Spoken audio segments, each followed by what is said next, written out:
These are, this is a paper, and this is of course a copy, I have the original, of what they gave me the day I graduated from dental school.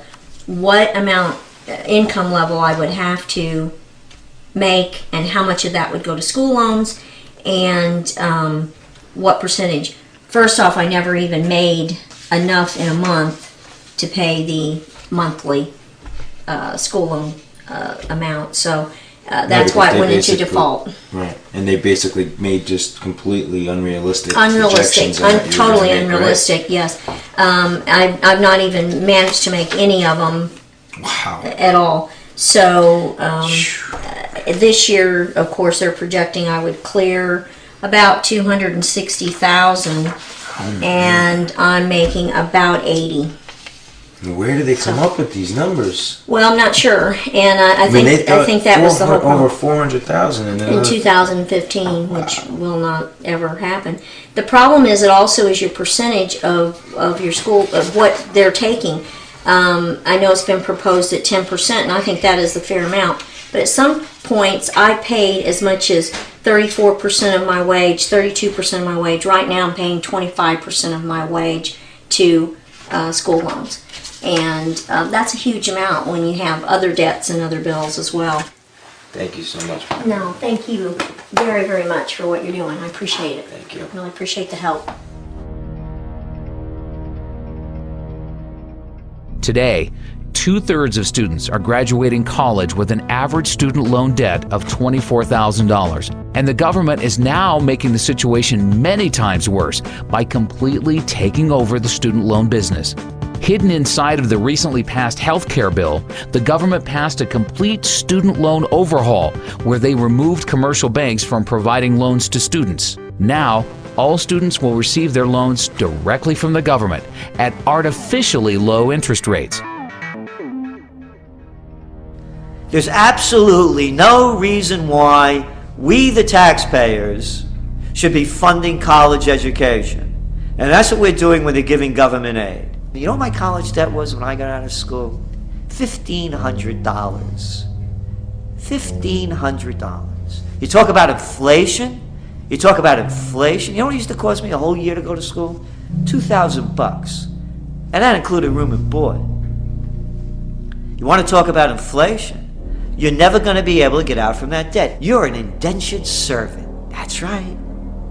That $120,000 you owe, the $80,000, the $40,000, $250,000 if you're a good student that went to law school and you're that much in debt without a job. You have to pay it back. There is no way out. That's the system.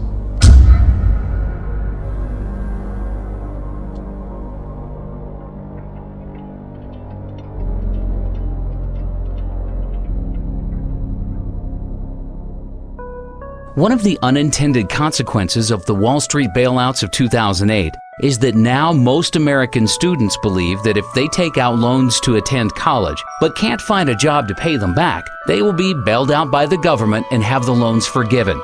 NIA believes this is indeed what will ultimately happen, and therefore it will be U.S. taxpayers who end up paying for the artificially inflated, sky-high tuitions for all college students who can't or choose not to repay their loans.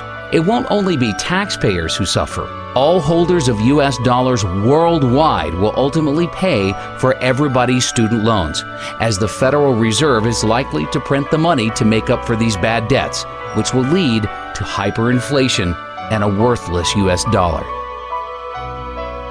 Many students are outright abusing the system. Although government student loans get sent directly to the college or university to pay for a student's tuition, private student loans that are guaranteed by the government usually get sent directly to the student in the form of a check. NIA has been hearing countless reports of students using this free student loan money to buy food, electronics, clothing, jewelry, even cars. The friend of one NIA member used his student loan money to rent and furnish a fancy apartment in Manhattan and didn't even go to college. Even when the loan comes directly from the government and goes straight to the college, there is often thousands of dollars left over each semester after tuition is paid for. This extra money then gets dispersed directly to the student in the form of a check. There is an epidemic in America of students using their student loan money for non-educational purposes, and absolutely nothing is being done to stop this from happening. This is complete insanity, and all Americans will pay for the madness in the very near future. One NIA member from Kansas City, Missouri, has a wife who was one semester short of obtaining her teacher's degree. Instead of borrowing the $8,000 required for tuition at Northwest Missouri State University, she took out a government student loan for $13,000 and used the extra $5,000 to buy a used car. Unfortunately, shortly before graduating, Kansas City closed several schools and laid off 300 teachers. She is now working at a school cafeteria for $8.50 an hour. Although she was required to make monthly payments of $146 for 10 years, after calling the government student loan office and inquiring about their income-based payment plan, they agreed to reduce her monthly payments to $0. With all the modern technological advances the world has been experiencing in recent years, the cost of a quality college education in America should be getting cheaper. It is now cheaper to purchase a plasma television or laptop computer than years ago because the government doesn't subsidize purchases of these products. If there was a true free market in college education, colleges would be figuring out more cost-efficient ways to educate students using modern technology in order to bring tuitions down and compete against each other for the enrollment of students. By guaranteeing student loans and providing too much financial aid to students, the U.S. government destroyed the free market in college education. One NIA member who is 50% owner of a private vocational school tells us that he is legally forced to raise tuitions every time the government raises financial aid to students.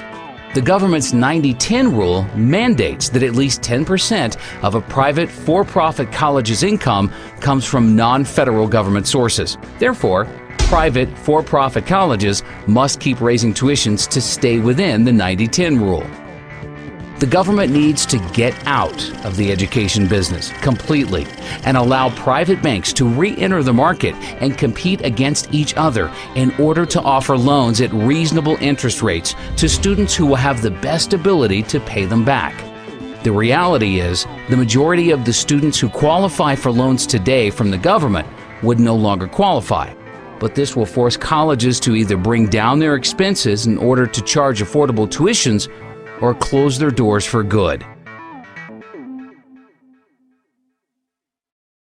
Colleges in America spent $10.7 billion on construction projects in 2009, down from an average $14.7 billion spent per year from 2005 to 2007, but still very excessive. Colleges have recklessly spent to build new libraries, gyms, sports arenas, housing units, etc., all for the purpose of impressing potential students and their families. None of these projects have added anything to the quality of college education in the U.S.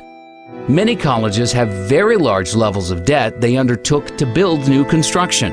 With most college endowment funds being crushed in recent years due to collapsing real estate and stock market prices, many colleges have very poor balance sheets that won't be able to withstand the slightest drop in enrollments.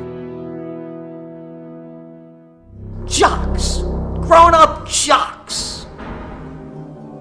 Excuse me, they're coaches now. Hey, coach. Making millions of dollars. For what does this have to do with education? What a waste. What a waste.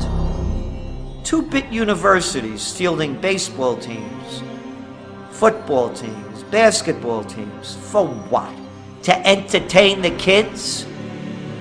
Yeah, you could do this if you're a very rich society and you have the money to waste, but not during a great recession. And not as the median household income of the country continues to decline.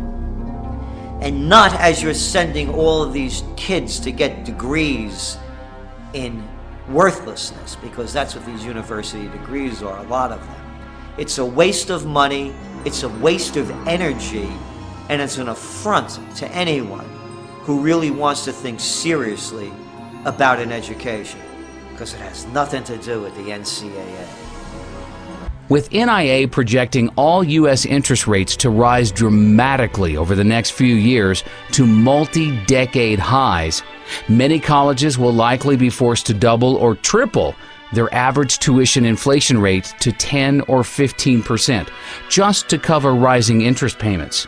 As the word spreads about this documentary and Americans become educated to the truth, more and more students will wake up to the fact that college education is the largest scam in American history. We are about to reach a point where students say enough is enough and refuse to pay higher tuition prices. There are currently a total of 4,168 public and private 2- and 4-year colleges in the U.S. In the near future, as the U.S. dollar begins to collapse and American families are forced to spend more than 30% of their income on food, we expect to see a sharp contraction in the number of colleges in America. NIA conservatively believes 20% of American colleges will close by the year 2020. Of the colleges that remain open, NIA projects an average decline in enrollments by the end of this decade of between 15 and 30%. In fact, enrollments by American students in each college could decline by as much as 50%, with Chinese students using their soon-to-be strong yuan to become educated in the U.S. and price American students out of the market. NIA also projects for most colleges to reduce their faculty sizes by between 25% and 40%, which will mean larger class sizes and a further decline in the quality of education. If we were doing such a wonderful job and producing such geniuses coming out of universities, you think we'd be in the problems that we're in now? Do you think that we would be among the most unhealthy nation of people in developed nations? Do you think that we would be gobbling down junk food? Do you think that we would be prescription drug addicts as a society? Do you think that we would be in the greatest recession that's heading toward the greatest depression? Do you think we would be in Iraq and wasting trillions of dollars fighting losing wars in Afghanistan and now in Pakistan? Do you think that we would have presidents and senators and congressmen and legislators of such low mentality that we have now? Do you think that we would have the rampant greed of the white shoe boys on Wall Street if the universities were turning out anything of quality, considering the trillions that are spent and the tens of millions that are educated? By their deeds you shall know them. Look what American universities have produced.